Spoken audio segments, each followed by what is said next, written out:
Ladies and gentlemen, in the last decade, digital marketing has been a huge success, with worldwide digital marketing expenditure expected to reach around 300 billion US dollars by the end of 2021.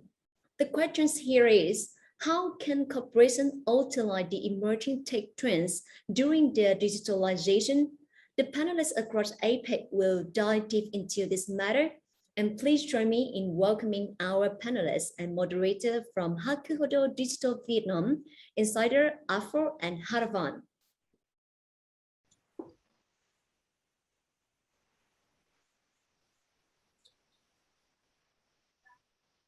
Okay, guys, good afternoon. Welcome to this panel. My name is EJ from Hakuhodo Digital Vietnam, and we want to welcome you in the day 2 of the MMA Impact Vietnam virtual event. So, as we know, the line between technology and marketing is increasingly blurring, and marketers from both clients and agencies are facing a new reality wherein technological decisions need to be made in order for business and marketing objectives to be achieved. And we're fortunate today to be in the presence of 3 distinguished panelists who sit right in that intersection of marketing and technology. And today they were gracious enough to share their thoughts and insights about this very important topic. So allow me to introduce our panelists for today, starting with Jack Nguyen, Regional Managing Director of Southeast Asia for Insider, Mr. Ankit Rawal, Senior Director for Sales and Marketing for AFL, and Mr. Nguyen Viet Phong, Head of Omnichannel Product for Haravan. How are you guys? Good afternoon. Hey, EJ. Hey, good afternoon, EJ. Right. We have a lot of things to discuss, so I guess we'll get right to it. No. So first question is to Ankit. Given your exposure in India or in other regional markets, how would you characterize the Vietnam market in terms of its adoption of marketing technologies relative to or in comparison with its regional peers? And what do you think Vietnamese marketers can learn from the region in terms of this adoption? Thanks, EJ. I think what is very clear across the board, whether it is in Vietnam, the ASEAN region, or worldwide, that how COVID has really accelerated the digital transformation, right? And remind me of a favorite quote I read some time back, that there are weeks when nothing happens and there are decades which happens in weeks. And that's what COVID has really done, right? And we've seen this with the explosion of companies, whether it is in the fintech space, right? So obviously there was a Momo and Zalo Pay, but Cake, for example, have come up. There are these trading platforms like Infina, education tech companies, whether it is Kyan Guru, whether it is Elsa, iCanKit from Galaxy Edu, Topica, and similarly in health tech. So some of these businesses never existed pre-COVID, and now during COVID, this has happened.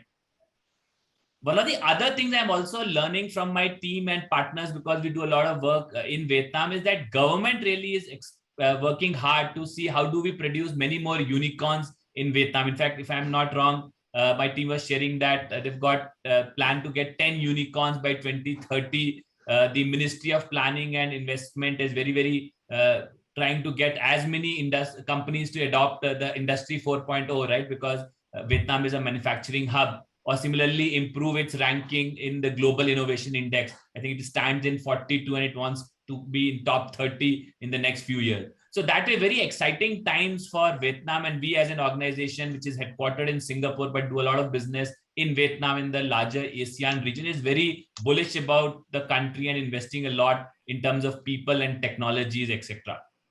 I think one technology which is impacting all businesses, coming to the question you asked, EJ, is obviously AI and machine learning, right? And these are really impacting every spheres of business. And I think one example I want to share where I recently learned through one of our partners, Elsa, which is an education tech. And Elsa is not the Disney character. I have a 5-year-old daughter who loves it, but it's actually the acronym for English Language Speech Assistant. And we all know that how English today is a passport of success across Vietnam, across some of the other ASEAN or other emerging markets, even here in India. And access to a good English coach has always been very expensive. It is becoming very difficult, and you have to pay a lot of money to get like few hours of an English coach. But what Elsa is doing is they're leveraging the technology around machine learning, particularly supervised learning, to really democratize it. And for a few, I think what last I know, it's around $45 a year, you can get access to a world-established speech coach, which was not possible before. So I think some of these technologies around machine learning as well as AI is really leveraged by companies and startups in Vietnam. Elsa, case in point. The other part of the question which you asked, like what are some of these technologies which some of the other marketers across the ASEAN region are using and doing it? I think they're really taking machine learning to a different level in terms of digital marketing campaigns.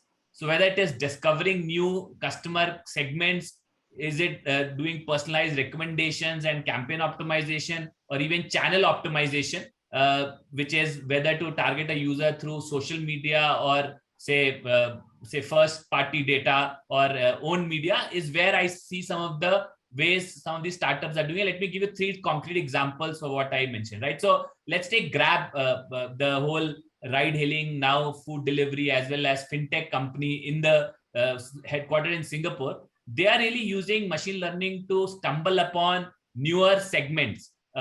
Typically, if you think in the traditional marketing ways, right, we would do our segmentation around age, gender, or maybe around demography. But they are able to do very interesting customer segmentation on things like app usage, transactional data. And interestingly, Grab has multiple business lines, right? They have their ride hailing, the food delivery, as well as say now financial services, and they are using machine learning to get one single view of the customer across this business unit and create very new segments. And I think this is one thing I have not seen so much being utilized even by the big e-commerce giants in Vietnam. The other thing, since I mentioned e-commerce, is Zalora, which is again a fashion app headquartered in Singapore, and they are using again personalized recommendation, which is kind of an unsupervised learning methodology of the AI, which is to upsell and cross-sell new products, right? So think of how we say people who bought this also bought that. Zalora is really taking it to the next level where they're trying to come up with very interesting segments, at the same time give certain offers. So say, for example, a user added something in the cart, but did not went ahead and purchase. The AI engine can quickly tell them and do a certain recommendation, either price discount or knowing their past behavior, certain services, which will nudge them to go ahead and close the transaction. So again, Zalora is using personalized recommendations very well. And on the last part, very quickly, I just want to talk about the channel orchestration, which is when I have to engage with the user, should I use it on social media or on own media or say display? And I know, I'm sure John will talk about it, but typically it has always been a waterfall where you will first try with your own media, then you will move to social media, and then you will move to display.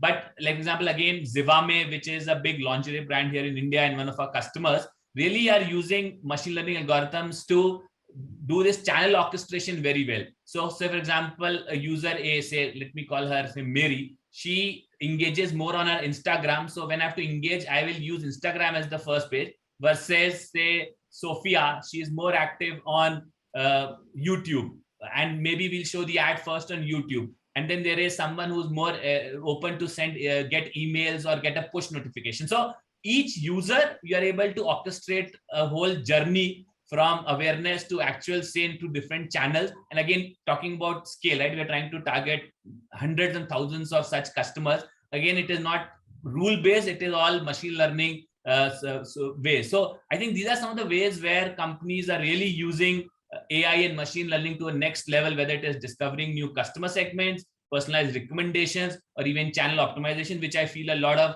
marketers in Vietnam can utilize. That's great, man. And I think it's interesting you mentioned AI and machine learning. So obviously, like when you talk about emerging technologies, these would be in the forefront of it. But for a lot of marketers still, when the mention of those words, AI, machine learning, all of these things can seem to be intimidating, even daunting, right? And it's not immediately obvious what is the practicality or the connect or what's in it for them. So I'm curious, like from you, Jack, like in your experience in talking with Vietnamese marketers, what do you think is the biggest barriers in terms of adopting this technological-led marketing solutions or technology? Thanks, EJ, and thanks, Ankit, for a great sharing at the beginning. A lot of part that I share will be quite relevant to that too. So I think we are very lucky to be at the center of almost 100 of enterprise clients in Vietnam. To see the transformation back in 2017 when I'm heading back to Vietnam and start really try to empower the business in Vietnam to adopt technology. It is a very tough quest because it's very early and there is a lot of unknown, right, in business to invest. So we have been through that in the past 5 years. So you can see it all the way from the retailer that we all know in Vietnam, like FPT Shop or VinFast, VinPearl, Kid Plaza, Xiaofones, you name it. So those are the ones that we have been dealing with on a daily basis, all the way to the new trend recently, like what Ankit say, right? During COVID, all of the banks, they are transforming. So VP Bank, MB Bank, they're the top one who leading the phase as well. And you might think that the older traditional industry like airlines, right, or telco, they might transform a bit late, but the answer is actually no. So Vietnam Airlines, Bamboo has always been our clients for the past almost 3 years. So a lot of this change and adoption has been happening. It just not is being shared outside of the world. So what I have seen is there is a five key observation that I see, right? So number one is that the first barriers is actually not about technology. It's about the transformation mindset from the top management. And what exactly does mean is that many of the business these days, they are still very product-led focused company. So I'm manufacturing these products and you got to buy it from me, right? I don't care who you are, etc. And the business who are more customer-centric, who are taking a more human-to-human approach, then they normally stand out from the crowd. So think about Zedong, like Mobile World, for example, or think about Tiki, right? They own pride and the customers vote them the best for their customer services. So that is one of the different mindset. Are you customer focused? Or are you product focused? The second one is that many of them still adopt the same mindset of the old way of growing.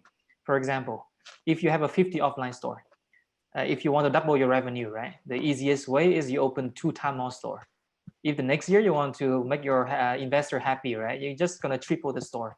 But those are not the sustainable growth because your market size is shrinking, right? So the point is that how can you make one of your customers become loyal and they keep buying from you? And that's the point where you can really break even from the marketing spend that you burn in the first place. But a lot of the CEO or the C-level, they are still very traditional, right?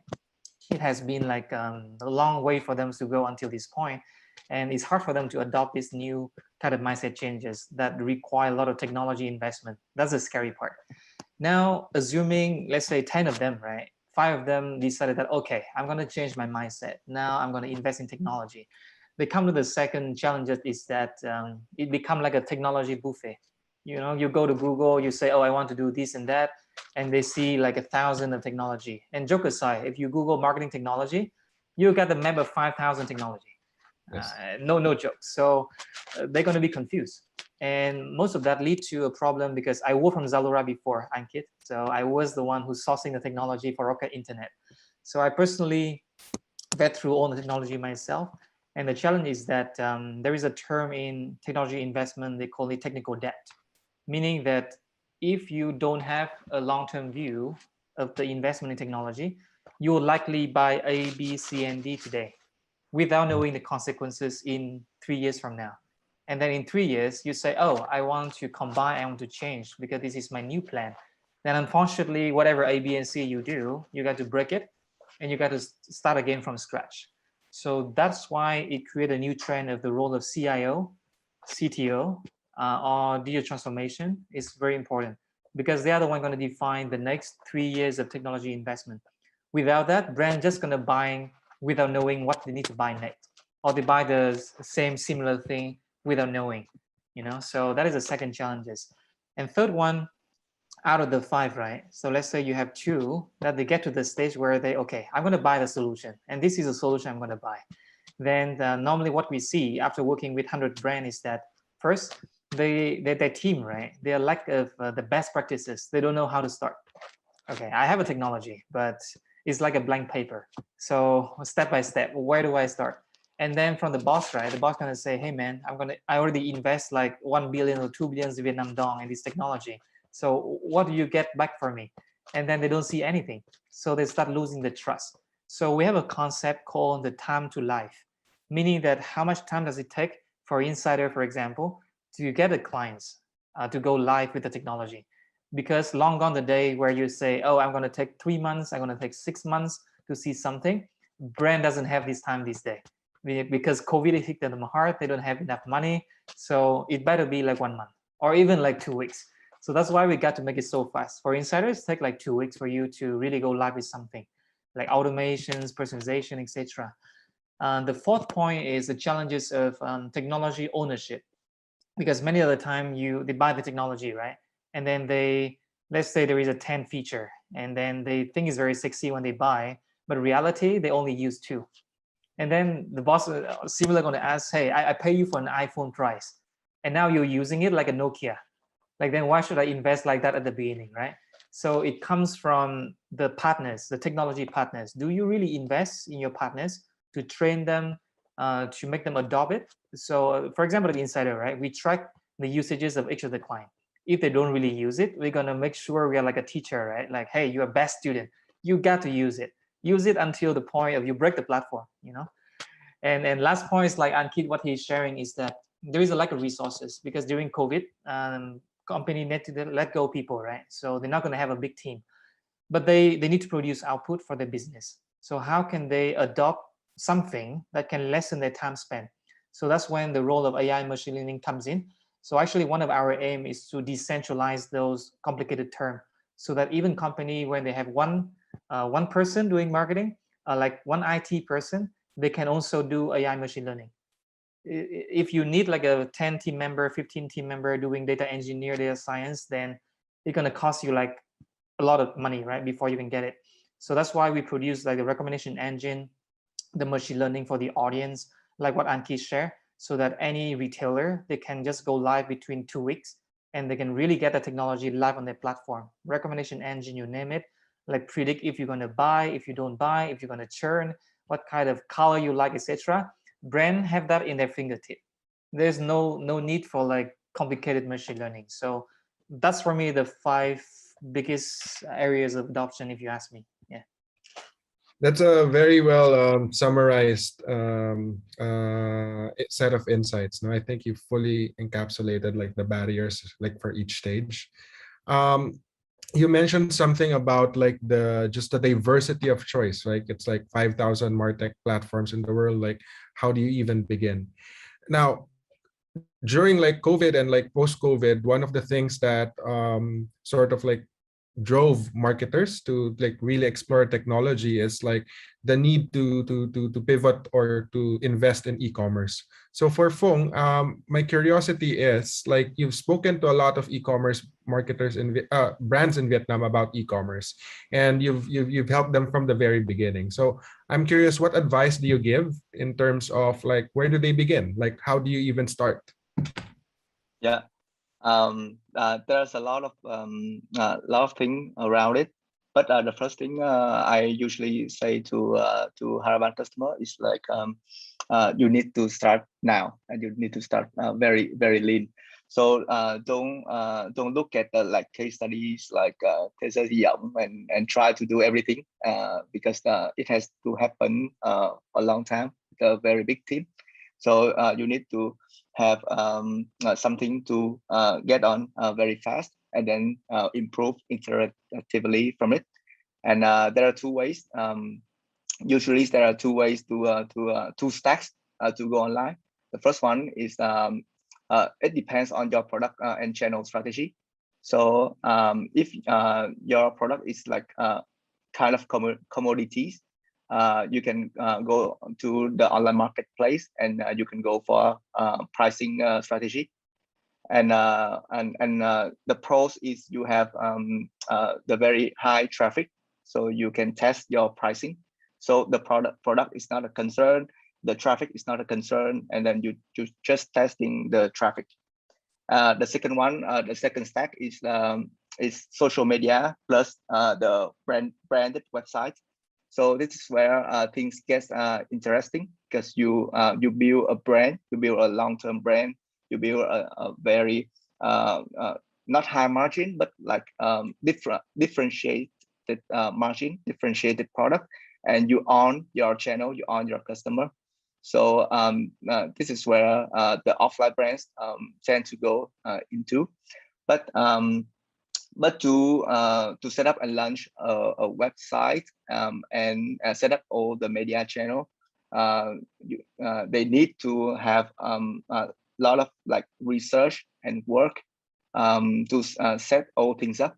So there are platforms to help them like all in one, so they can just plug in and like plug and play, and they can turn on the payment service, they can turn on the logistics fulfillment service, they can turn on the media service, and they can turn on like Facebook Messenger and Zalo Messenger, and they ready to go in like 2 days. So there are two ways. So the first thing is to define your channel and your place channel strategy and your pricing strategy. And the second one, they need to invest early in the relationship with the customer, because traditionally people think the channel is where we push our product to the customer. But when we think again, and this is the channel is where the loyalty happens, right? So your channel is not only the place to sell, but also the place to communicate and keep the relationship with customer. And you don't want to give it to like to third party that you cannot control. You need to control. So that's why you need to for like large, medium and large enterprise, you need to come up with the customer data platform, CDP, or the customer engagement platform such as Insider here. But for SMB, you can utilize the tools that Haravan create to enable in an easy way. And thirdly, because the brands all already have the offline presence, and now they go to online, so they need to be consistent, right? You cannot sell something for the price X on offline, and then to go to online, you discount it to the price Y, and then customer will see that inconsistency. So you have to be consistent in your communication, in your pricing, and also you need to pay attention in analytics. For example, there are three things for marketing. It's about the channel, about the product, and about the customer. So there are three dimensions that you need to get the data centralized in one place, make the insight from it, and then action from it. So yeah, so there's a lot of tools in the martech segment can help you to do that automatically with the help of AI. But if you cannot afford it, you have to pay attention to get all the data pipeline ready for the first place. Yeah, so it's like a long-term investment. But we can start very lean at the first place, so we can get the traffic, but think long-term. Yeah. I think you mentioned something. Allow me 1 minute. I just wanted to add one thing here. So Go again, ahead. I think, and again, I'm coming from a regional view because I've seen this as marketers, as technologies, you get enamored with a new technology, whether it is AI, machine learning, crypto, or say Internet of Things. But I think what is important is that don't consider each of this as the new electricity and look for that problem in your domain as the nail you want to keep hammering. You have to really do a lot of self-reflection, understand where you are in your technology journey, what is the organizational structure, do you have the internal teams who are ready to do it, maybe do a small pilot, as I think Jack was mentioning, have the right set of people, and that mindset is very, very important. So whenever you're trying to adopt any new tool or technology, more than outside audit, you also need to do an internal audit in terms of people, processes, and your evolution, where you want to adapt any of those things. Don't get enamored by this is the new electricity and everything, every problem you're trying to hit the nail with that particular tech. I think that realization, and many times a lot of organizations I've seen in the region fall into that fallacy, and then they blame the technology rather than blaming the internal process and the people.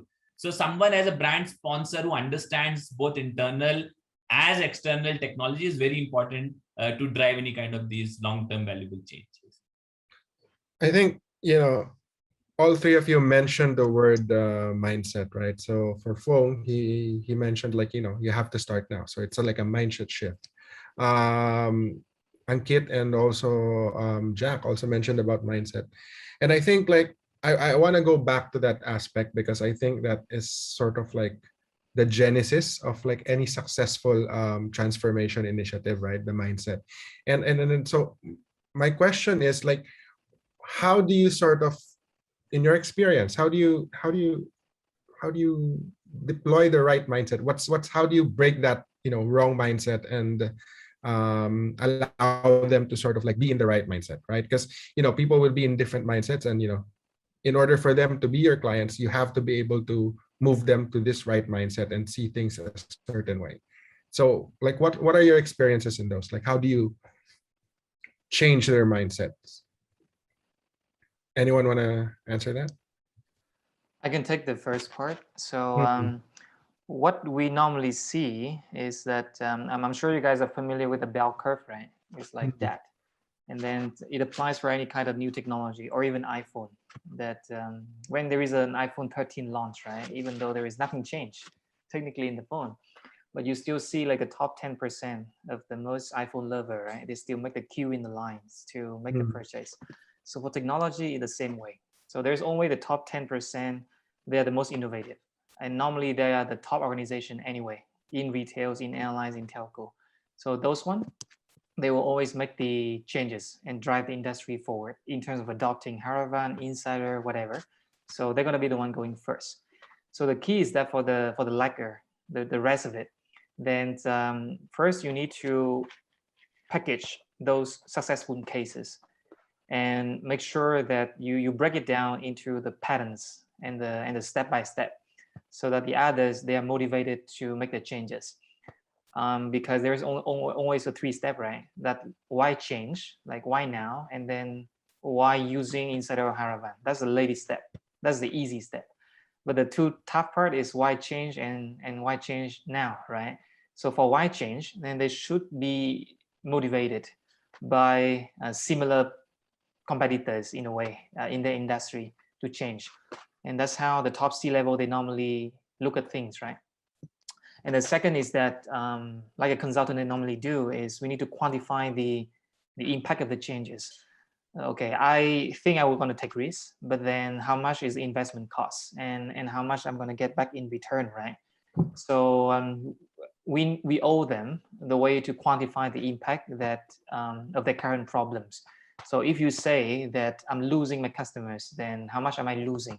And then if I don't do it, or I don't do the change right now, then how much I want to keep losing. And right now it is not very visible for them to see it. We cannot blame it on them, because what I realized, because I was consultant in digital analytics before, so what is hard is that Vietnamese people, we say that we are a very data driven nation, right? But technically I don't think it's the case, because if you're super data driven, then you should not leak too many data of you, right? As a customers out, so that everybody can just buying or selling these days, etc. So as a cultural, it's not a fully data driven mindset cultural. So we need to make it happen for them. You need to calculate for them, and make it visible to the C level who's going to make the change. And the third thing is you got to involve them in the change. This is what I see most of the company don't do enough, meaning that if you give them a platform, it's easy, but they know their business better than you. Like there's no way I know about airlines better than Vietnam Airlines. So they are the one who actually know how to adopt that into their business. So this is not a one-way street that you can say, hey, buy me, buy me, buy me, right? And just change. You got to shake hand with them and let's say, hey, let's sit down and draw how we can bundle with your knowledge of your business and your own pain point and come out with the roadmap for changes. And then they're going to internalize, oh, this is how we're going to make the changes. Then they're going to be confident. So from my 5-year experience, this is how I think people can change. But it's not easy. It's a long road. Yeah. I think you mentioned something interesting, right? And you mentioned about being, involving every stakeholder in the change process or in the transformation process. No, so in terms of like that, like my question to Fong is that the other players in this landscape would be like the brand agencies and the creative agencies, which you've probably worked with some of them, with some of the clients now. How do you see, like, from your perspective, their roles evolving during this time where technology is more more felt and more relevant in decision making? So how do you see, like, the role or the nature of brand and creative agencies evolve during this time? Yeah, I think in such a very difficult economic situation, brand and creative agency is less about the I think it's there are less client less concerned about the awareness of things, but more concerned about conversion. So that's where the creative and brand agency need to be more like on the strategy side, and how to leverage the brand conversion across different channels. So it's more strategy side than like create a very great creative and then hope to raise the like share voice or awareness like before. Yeah. Thank you for that. So for my next question, maybe Ankit can answer this. In your experience, so you've worked with a lot of markets, right? And each market or each government will have very unique local regulations when it comes to data and collection and market and usage, right? And since marketing technologies obviously utilize data, how do you think those local regulations affect the strategy or the deployment of the marketing technologies available? Isn't it the elephant in the room, right? Because if you see every country, right, whether it is here in India or GDPR, which has been around in Europe, or even recently Korea has come up with very stringent guidelines. So I think, and in general, right, there is a whole awareness for consumers on about their privacy and what data they are sharing with the organization. There's a very famous Apple ad which has been going around the last couple of months, where the advertisement says that how different tech is following. And this really, if you think, right, like makes the life of a marketer very difficult. How do you draw the line between contextual versus creepy? Because for the marketer, right, I'm trying to personalize my offerings, make it relevant for you. But at the same time, when you do that fine balance between what is contextual versus what is creepy, and again, the jury is out for how different marketers or different technologies are trying to solve for it. But let me give you 2 or 3 examples of what people are doing globally as well as in the region. I think the first is real investment in first party data. So all these targeting companies which were there in the ad tech space, martech space, somewhere they crossed the line and they started collecting a lot of data without consent. They did not ask the user they are collecting this data. And now, because the consumer was much more conscious about what and where he shares, marketers really need to build investments on getting first party data, which is build your own assets, whether it is your digital media platforms, your website, your mobile app, and identify by very clear consent that you are collecting this data to provide this benefit, to maybe personalize the experience you have within the app or in the digital ecosystem, and invest a lot in your own media channels rather than relying on Facebook as well as say other social media channels, right? Because at the end of the day, we started leaving that and started just doubling down on Facebook, Google, which happened in the last few years. So really invest in first party data. All the new laws which are coming, irrespective of geography, doesn't do anything around first party data. So that is there to stay. And I think the other, going back to what you said, mindset, right? That mindset of privacy by design. I think when we design systems, when we design automation software, marketing automation software, we never thought about privacy by design, where we seek consent.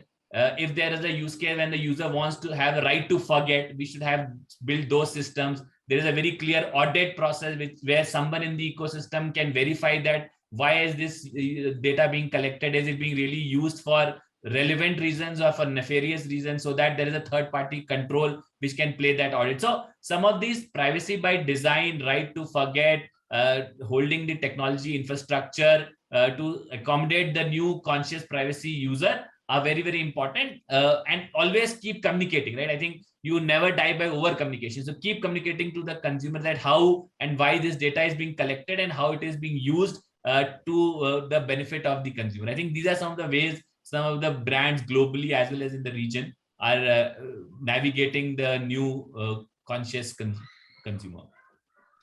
Thanks, man. I think, first party data is all the rage right now. Like every brand wants to get it. Like every brand wants to start somewhere. We're almost out of time, but my last question is maybe each of you can sort of like quickly answer this. So obviously there's the marketing technology landscape in Vietnam. So obviously there's factors like language or digital maturity of each company, like that plays into to account. So I'd like to get your thoughts in terms of, from a very Vietnam market standpoint, what makes this landscape unique, and how does that like become either a barrier or an opportunity for the marketing technology industry in general? So anyone wants to start? I can share a quick one. So the I think for Vietnam, as a Vietnamese, I'm natively Vietnamese anyway.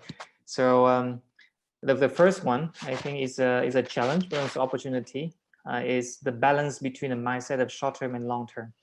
So as I say, most business, they are still very short term. By short term, I mean 1 year view that this is how I can grow. So because of that mindset, many of them ignore or cannot digest or takes in any kind of investment, be it technology or new initiative that will support the long-term view of the 3 and 5 years that eventually will kill them backwards if they don't do it right now. So this is an opportunity for the one who can step up and do it beforehand. The second is an opportunity is Vietnam covering to Thailand, because I'm also leading Thailand and Taiwan, right? As a nation, Vietnamese people, very curious, hungry, they love playing around with technology, and they're willing to take risks. So they can test out new technology. It's no guarantee they're going to buy it, but in terms of testing, trying it out, I think they're very willing to. So at least I'm very hopeful that as a whole nations, we're going to just proceeding forward very strongly with new technology, as you can see in cryptocurrency, right, and Bitcoin. And the last one is there is also a very strong technical talent pool in Vietnam. So that's why we see a lot of local technology startup that are doing marketing technology, which is great. And the second is that even in-house, there is a big conglomerate that they can even invest in the team that doing this as a in-house power. So all of this serve as a factor to promote the whole technology adoption forward, be it in a good way or bad way, but at least the whole thing push the whole market forward. So I think those are what I see specifically only for Vietnam, that other region doesn't have this. Well said. Phong? From my point of view, I agree with Jack. So the consumer in Vietnam, they are very easy to adopt new technology or new way of shopping. So that's we see the market is like the changing is like they increase the demand very fast. So they expect good customer experience. They expect brand to be present in every channel. So for the brands, they need to constantly listen to customer in some way, in data or using the rating or feedback. So they need to look at the data and see what's the new trend, what's the new pattern that they can adapt, or they just if they keep the same way of selling, keep the same way of communication, they will be outdated very soon. Thanks, man. Ankit? Yeah, when you're last to speak on a common question, I'm sure whatever I wanted to say I haven't shared, but I'll just share one interesting point is around, I think the manufacturing setup, right? So Vietnam, as you see that whole overall geopolitical situation changing, everybody talking about China +1, and a lot of manufacturing is moving out to Vietnam. I think one where Vietnam can really adopt, and that's where I see the government, the Ministry of Commerce and Planning facilitating, is that Industry 4.0 adoption. And that's quite advanced, which I don't see, for example, in other ASEAN markets like Indonesia or even Thailand, where some of these newer technologies around IoT and machine learning in the manufacturing setup could be really well adopted.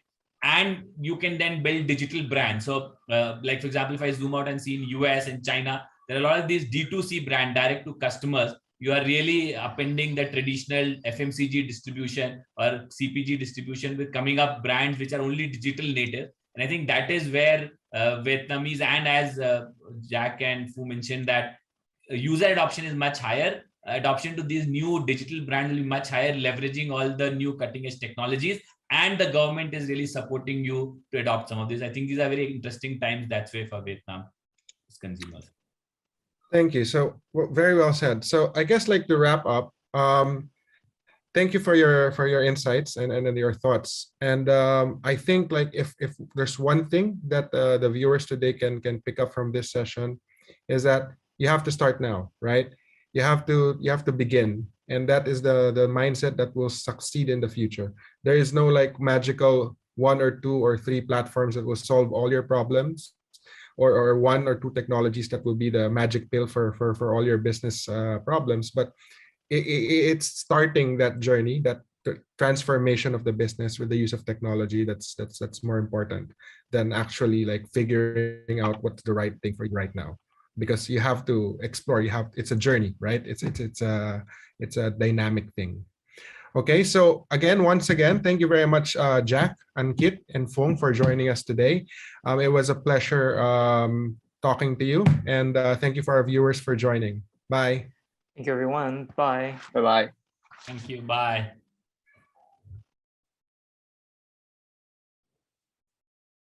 Thank you all the panelists and our moderator. Ladies and gentlemen, and now we move to the next session in this afternoon with the topic Driving Connected Intelligence.